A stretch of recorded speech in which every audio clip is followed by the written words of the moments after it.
I'm planning a trip with your grandparents. What about you? Do you have any plans? I called my son Anthony after receiving an invitation from my in-laws to join them on a vacation. Well, I have practice. You all should go and have fun. Isn't this trip a bit out of the ordinary? Are you okay, Mom? I'll manage. I'll bring you back a souvenir, so work hard at your practice. Influenced by me, Anson has always been passionate about marathon running. He even earned a college scholarship for it. Though his university is nearby, he stays in the dorms to save on commuting time and only comes home during long holidays. I knew he couldn't join the trip, but I thought I should at least ask. His response was exactly what I expected. My name is Flora, a 46-year-old working woman. My husband Steve is 4 years older than me and was once my boss. He is a competent man, and I respect him. After our marriage and the birth of our son, we built a happy family. Yet somewhere along the way, our relationship began to break down. The root cause? My husband's parents, especially his mother, who had a problem with me from the moment we got married and has been bullying me ever since. In the beginning, Steve would stand up for me, and because we lived far away from his parents, we seldom met them and managed to get by. But when our son, who loves marathoning, wanted to attend a high school near my in-laws, things changed. The reason he got into running was me. I used to run marathons and still do occasionally. It made me happy to see him take an interest in running, just like me. So, I convinced Steve to move closer to the high school my son wanted to attend. Steve applied for a transfer at work for our son's sake, and we moved. My son was recommended for his university from this high school, so I think it worked out well. Go get the rental car tomorrow morning and pick up my parents on your way back, Steve said the day before our trip, leaving me puzzled. Why am I the one renting the car? What are you going to do? I'm exhausted from work, so I'll sleep until the last minute. Once you pick up my parents, come back, and I'll take over from there. It's on the way to our destination anyway. I understood his logic, but if anything, I was even more drained. Despite working similar hours, I handled all the household chores. Reflecting on it, we used to share household tasks equally. However, since moving closer to his parents, their frequent visits disrupted this balance. Whenever his mother caught Steve doing housework, she vehemently opposed it. Housework is the wife's job. It's not something the breadwinner should do. Isn't that right, Flora? His mother's intense gaze overwhelmed me, and I found myself nodding in agreement. This pattern persisted until Steve gradually ceased all household tasks. While some blame fell on Steve, I believed his mother played a significant role. Furthermore, Steve began echoing his mother's views, asserting, "I am the breadwinner," from time to time. By then, it felt futile to rectify the situation, and I lacked the motivation to even attempt it. Steve underwent significant changes in the past few years. His work performance appeared to decline, and he often directed his frustrations towards me. However, I found that arguing back only led to more trouble, so I chose to accept the situation. It seemed like the least stressful way to live. The thoughts of divorce crossed my mind at times. The prospect of our son's college recommendation held me back. I feared it might disadvantage him if we became a single-parent family, so I shelved the idea. Instead, I adopted a mindset of caring for a pet rather than a person, which surprisingly alleviated some of my stress. Gradually, I realized that pursuing a divorce wasn't worth the energy, and that's how I've ended up where I am today. The reason I agreed to this trip was simple. It was to a resort I adored. I knew I could have a fantastic time, even if I ended up exploring alone. Frankly, I was prepared to do things separately from my in-laws and husband, if need be. Perhaps I was invited mainly for driving duties, but both my husband and father-in-law could drive, so I figured it would work out. Anyway, I played along with the notion that our pampered pooch was being demanding again, got the rental car as instructed by my husband, and headed to my in-laws' place. "Flora, you're late. Is that the car for today? You should have rented a bigger one." "Well, it's better than your tiny car, at least."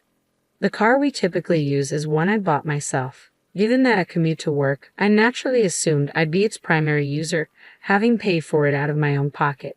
We don't venture out of town often, and I figured a compact car would suffice. Besides, I was smitten with its interior design and color, so I made the purchase. Yet my husband would help himself to it without asking and even chauffeur his parents around in it. To make matters worse, my in-laws criticized the car's size and treated me as if I could only afford a modest vehicle. I suggested they use my father-in-law's car for the trip, but he was reluctant to let others drive it and didn't want to take on the entire driving responsibility himself. Consequently, we opted to rent a car. However, I wasn't consulted about any of this. I merely discovered I'd be responsible for picking up the rental car and driving it, with them comfortably settled in the back seat. It left me tempted to suggest they handle their own transportation. To put it simply, they're exhausting. In the end, despite my husband's initial promise to share the driving duties, he slept for the entire journey. My father-in-law refused to drive unless it was his own car, leaving me to navigate the entire trip to our destination. With my husband dozing in the passenger seat, my father-in-law incessantly criticized my driving. He'd nitpick, suggesting turns after it was too late or questioning my decisions at traffic lights. It was nothing but needless stress. Adding to the chorus, my mother-in-law chimed in, disparaging my driving skills. I found it particularly irksome to be critiqued by someone who couldn't drive herself, especially when compared to my father-in-law, who had been involved in numerous accidents. Despite suggestions for him to relinquish his license, my mother-in-law stubbornly insisted he was merely unlucky and a proficient driver. Well, I had no desire to be chauffeured by him anyway. I didn't mind taking the wheel, but I wished they'd refrain from constant interference. Upon arriving at our destination, my husband finally stirred from his slumber. Exhausted from a day spent in the car, we obliged my in-law's suggestion to unwind at the hotel, opting to forego any outdoor activities. I relished the opportunity to unwind, taking a dip in the pool and leisurely exploring the hotel grounds. It was a satisfying way to spend the day. Following a delicious dinner and a relaxing visit to the spa, I returned to our room to find my husband already fast asleep. I wasn't sure what my in-laws were up to in the adjacent room, but they were likely fast asleep. After enjoying a beer in our room, I settled into bed. When I awoke to the crisp morning air, my husband was still sound asleep. With some time before breakfast, I decided to take a leisurely stroll. However, upon my return, I was met with an unthinkable sight. My husband was nowhere to be found, and his belongings were missing too. Frantically, I searched the room and even attempted to reach my in-laws next door, but there was no response. At the front desk, I learned they had already finished breakfast an hour earlier than I had been told. It seemed they had left me behind. Additionally, I was left to settle the checkout process alone. Was my mother-in-law's offer to cover our stay just a ruse? Left with no alternative, I settled the bills for both rooms and departed the hotel, only to find there was no car awaiting me. Lost in contemplation about my next move, my phone suddenly rang. It was my mother-in-law. Where are you now?" I inquired, puzzled by the situation. My mother-in-law chuckled in response. "Just enjoying some quality family time since we're on vacation." "Ah, I see. But then why didn't you all just go together from the beginning instead of leaving me behind?" I couldn't help but ask. "Well, Flora, you did express interest in joining us, didn't you? That's why we decided to bring you along," she replied casually. I recalled mentioning my desire to visit this resort while casually watching TV with my husband. Was that what he remembered? Typically, it would have been endearing if he recalled my casual remarks, but this time it felt like he used it to irk me. What's more, I was the one who did most of the driving to get here. Why should I be reminded that I was brought here by my mother-in-law, who neither drove nor contributed financially? Beyond anger, all I could do was sigh. "Fine then, let's go sightseeing as a family and head home afterward. You can do some sightseeing too, Flora, and then return. We're not sure how you'll get back, but you're quite adept at marathons, aren't you?" "Just run back," my mother-in-law taunted, her laughter fueling my frustration. "If Steve is driving, put me on speakerphone so he can hear me," I demanded, my anger boiling over. As soon as I made the request, it seemed my mother-in-law transferred the call, and my husband's voice filled the line. "Good morning. You were eager to come here, weren't you? Take it easy today, but remember we have laundry from the trip to tackle. Make sure it's washed by tomorrow morning," he chimed, sounding cheerful. But any warmth I once felt for him had dissipated. "Do your own laundry," I retorted sharply. "Hey, that's not a nice way to speak. As the breadwinner, I'm advising you to relax today. You should be thanking me," he replied. "Oh, the breadwinner. Don't worry, this will be the last time we see each other. Well, you've mostly seen me asleep, I countered, my tone laced with finality. What do you mean? He asked, clearly puzzled. We need to head back home today. There's laundry and house cleaning waiting for us, my husband declared. Yeah, that's exactly why I'm not going back, I responded firmly. What do you mean? His voice quivered with uncertainty. I'm filing for divorce. Remember 6 months ago when you told me you met your soulmate, your childhood friend, and you were planning to marry her? The one who moved back to your hometown after her divorce. I reminded him, feeling a surge of emotion. It had been about 6 months since I confronted my husband, sensing something was amiss, and he confessed. He had reconnected with his childhood friend and believed she was his true love.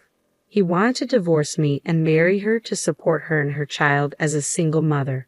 He handed me the pre-filled divorce papers, but I couldn't bring myself to agree to end our marriage. We didn't speak for days afterward until he realized he needed my help with household chores. Eventually, he asked me to forget his previous words, but I couldn't simply disregard them, and I began gathering evidence of his infidelity.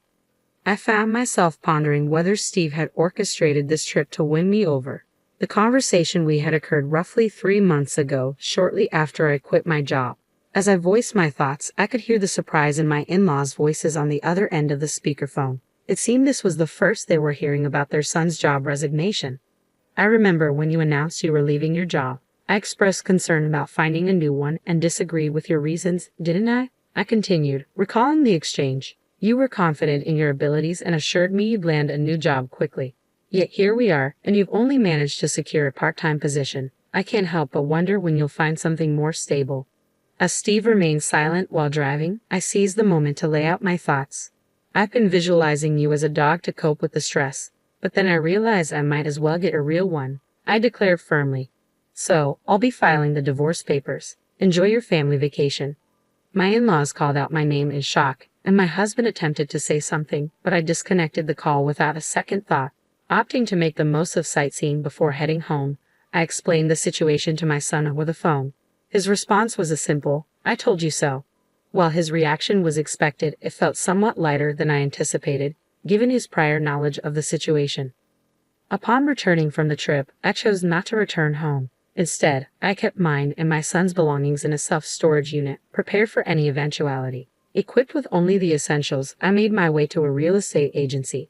The sales representative, with whom I had developed a professional relationship and had shared drinks on several occasions, greeted me warmly. As a woman of my generation, she was easy to talk to. Over our drinks, I had confided in her about my husband and in-laws, and asked her to keep an eye out for available properties, just in case. That day, I signed a contract for my own place. With the security of my new home, I felt a sense of relief and proceeded to submit the divorce papers at the city hall, where the process proceeded without any issue. Finally, I decided to return the numerous calls my ex-husband had made. "Hello," I began, my voice steady. "The divorce papers have been accepted. We are now officially strangers." My husband's panicked voice reverberated through the phone. "Are you serious about the divorce? I ended things with her. It's just you now. You didn't like me looking at other women, right? Well, now I'm only focused on you. Please come back without any worries." But his words only elicited disgust from me. "Huh? What are you talking about? I never aimed to please you in the first place. And you didn't end things with her, did you? You were dumped because you couldn't find a job and you had no money, correct?" As it turned out, my husband's mistress was acquainted with the sales representative who had helped us find our new place. What a small world. She had listened to my husband's mistress's complaints about him, claiming to be his current girlfriend. Apparently, after he quit his job and started working part-time, she saw no reason to stay with him and ended things. But a fling is just a fling. I'll definitely be seeking compensation. That's correct. Even though they've split up now, the fact remains that he cheated, and there's evidence. Compensation. I already told you we broke up. It's just you now. At this point, I could only let out a sigh. So you're implying that now that you're single, you're considering another affair. I don't care what you do, but I'm through with being taken advantage of. You didn't even notice that your belongings were missing from the house because you didn't care, did you? I'm not returning, so dispose of whatever you don't need. With that, I'd ended the call. Despite this, my ex-husband continued to call me, and even my former in-laws reached out. But of course, I have no intention of returning to that house. My ex-husband still hasn't found a job, can't afford the rent, and has moved back in with his parents. Meanwhile, my ex-father-in-law continues to drive recklessly and recently crashed into a neighbor's fence with my ex-mother-in-law in the car. Thankfully, no one was injured, but they lacked property insurance and had to borrow money to cover the repair costs. All of this was detailed in an email that my ex-husband continued to send me. I find his misfortune somewhat amusing. While I don't respond, I haven't blocked his emails either, quietly enjoying the spectacle. After moving to a pet-friendly property, I welcomed a small dog into my life and discovered that I found more joy in caring for a pet than for people. My son, concerned about my solitude, has begun visiting on weekends, a shift from his previous pattern of only coming during extended holidays. Each day is now filled with fulfillment. Perhaps this weekend, I'll revisit that resort town for the first time in a while.